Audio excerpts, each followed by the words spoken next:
Welcome to my channel. மறக்காம channel like பண்ணுங்க, subscribe பண்ணுங்க. கடைசி வீடியோ ஸ்கிப் பண்ணா பாருங்க. வாங்க விஷயத்துக்கு போவோம். இன்னைக்கு நம்ம பார்க்க போறது வந்து ஐடிஐ கோர்ஸ். ஐடிஐ கோர்ஸால எந்த அளவுக்கு பயன் அதோட முக்கியத்துவம் என்ன, இதனால என்ன பயன் அடையலாம். இப்போ வந்து நிறைய பேர் ஐடிஐ கோர்ஸை வந்து குறைத்து மதிப்பிடுறாங்க.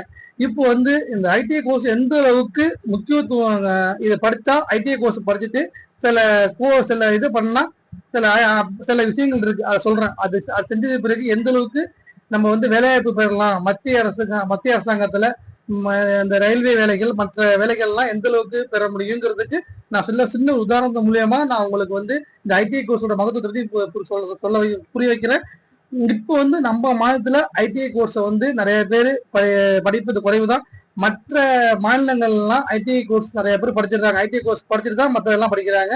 இந்த ஐடிஐ கோர்ஸால எந்த அளவுக்கு முக்கியத்துவங்கிறத நான் உங்களுக்கு ஆதாரத்தோட சொல்றேன். இப்போ வந்து இப்ப ரயில்வேல வந்து குரூப் டிக்கு ஆள் எடுத்தாங்க. குரூப் டி வேலைன்னா என்னது? இப்ப ரயில்வேல வந்து உங்களுக்கு தெரியும், இந்த கொடி காட்டுறது, அப்புறம் வந்து இந்த ட்ராக்லாம் மெயின்டெனன்ஸ் பண்ணுவாங்க. ட்ராக் மெயின்டெனன்ஸ், அப்புறம் வந்து பாயின்மேனு, அப்புறம் வந்து ரயில்வே தொழிற்சாலைகள்ல வந்து ஹெல்ப்பரு, இதே மாதிரி நிறைய வேலைகள் இருக்கு. நிறைய சம்பந்தப்பட்ட வேலைகள் இருக்கு. இந்த மாதிரி வேலைகளுக்கு குரூப் டிக்கு ஆள் எடுக்க குரூப் டி வேலை மூலமா இருக்கிறாங்க. இந்த குரூப் டி தேர்வுங்கிறது வந்து இப்ப 2024 வெளியிட்டாங்க. அதோட அந்த விளம்பரத்தை தான் நான் ஓபன் பண்ணி வச்சிருக்கேன்.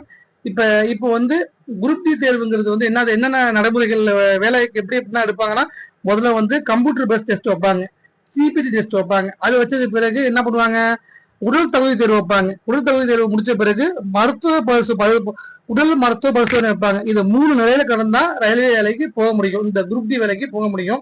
இப்ப இந்த ஐடிஐ படிச்சுட்டு அடுத்தது வந்து ரயில்வேல ஒரு அப்ரண்டிஸ் ஒண்ணு பண்ணணும். அப்ரண்டிஸ் பண்ணனால என்ன வேல்யூ அப்படிங்கிறத நான் உதாரணத்துல சொல்ல போறேன். இப்போ எல்லாருமே இந்த வேலைக்கு, இந்த குரூப் டி வேலைக்கு, ரயில்வே வேலைக்கு எல்லாருமே அப்ளை பண்ணுவாங்க. உயர்ந்த கல்வி தகுதி படிச்சவங்க, டிகிரி படிச்சவங்க, பிஇ படிச்சவங்க, டிப்ளமோ படிச்சவங்க எல்லாருமே அப்ளை பண்ணுவாங்க. ஆனா இதோட கல்வி தகுதி வந்து 10ஆம் வகுப்பு மற்றும் ஐடிஐ. 10ஆம் படிச்சவங்க அப்ளை பண்ணலாம், ஐடிஐ படிச்சவங்க அப்ளை பண்ணலாம், உயர்ந்த கல்வி தகுதி படிச்சவங்க அப்ளை பண்ணலாம். இப்போ வந்து இந்த வேலைக்கு வந்து 10 லட்சம் பேர் இந்தியா முழுக்க எழுதுவாங்க, எல்லா எழுதுவாங்க. இப்ப சாதாரணமா அந்த ரயில்வேல அப்ரண்டிஸ் பண்ணாதவங்களுக்கும் மற்றவங்களுக்கு என்ன வித்தியாசம்னா, இப்ப வந்து இப்ப எல்லாரும் 3 நிலைகளை கடக்க வேணும்.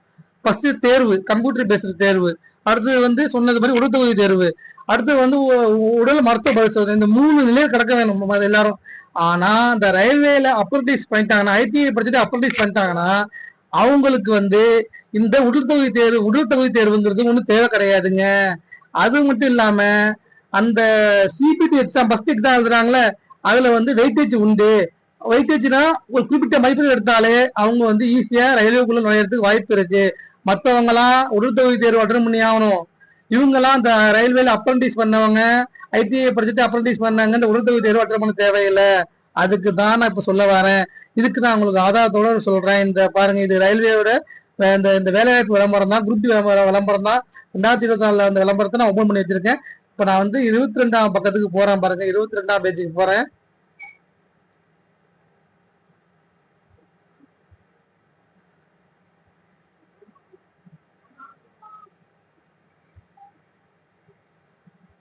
இந்த பாருங்க, ரயில்வே ஆக்ட் அப்ரண்டிஸ். இந்த பாருங்க, இதுல என்ன இது பாருங்க, இதெல்லாம் கொடுத்துருக்காங்க பாருங்க, டீட்டெயிலா கொடுத்துருக்காங்க. அந்த 10th முடிச்சுட்டு ஐடிஐ படிச்சுட்டு ரயில்வேல அப்ரண்டிஸ் பண்ணணும்.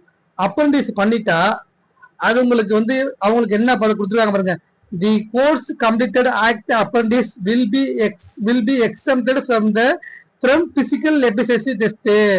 அவங்களுக்கு வந்து இந்த உடற்தகுதி தேர்வுங்கிறது கிடையாது. மற்றவங்க எல்லாரும் உடற்தகுதி தேர்வு அட்டன் பண்ணணும், இவங்களுக்கு உடற்தகுதி தேர்வு கிடையாது.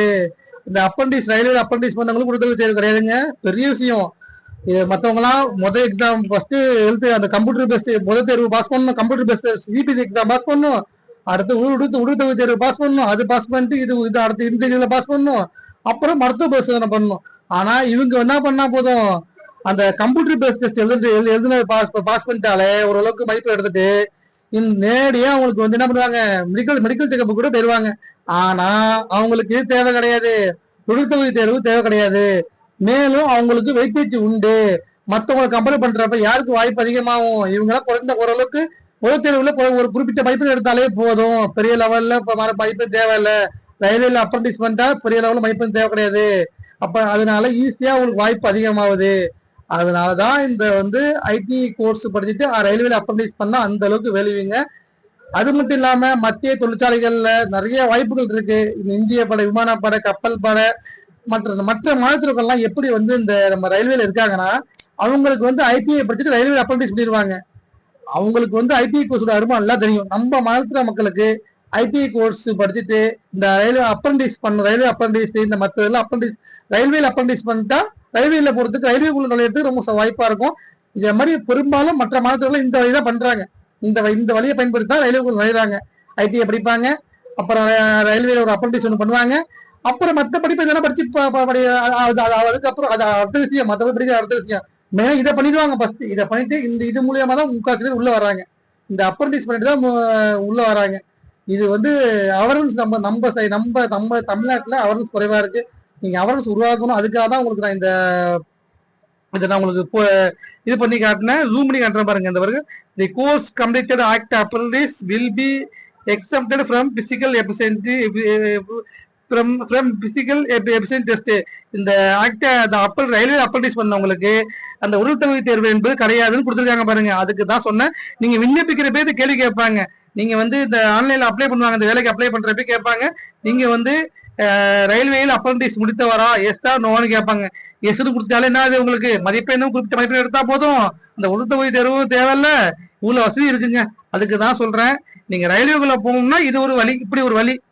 ஐடிஐ படிச்சுட்டு ரயில்வேல அப்ரண்டிஸ் பண்ணிட்டா வாய்ப்பு அதிகமாகுது. அதான் ஐடிஐ எல்லா கோர்ஸும் நல்ல கோர்ஸ் தான், ஐடிஐ கோர்ஸும் ரொம்ப நல்ல கோர்ஸ் தான். ஐடிஐ கோர்ஸ் மட்டும் குறைத்து மதிப்பிட வேணாம். அதுக்கு தான் நான் இந்த சொல்றது காரணமே. சரிங்களா? இது வந்து மற்றவங்க சொல்லி அவேர்னஸ் உருவாக்குங்க. எனக்கு வந்து தொடர்ந்து வீடியோ பாருங்க, லைக் பண்ணுங்க, சப்ஸ்கிரைப் பண்ணுங்க. நன்றி. அடுத்த வீடியோ சந்திப்போம்.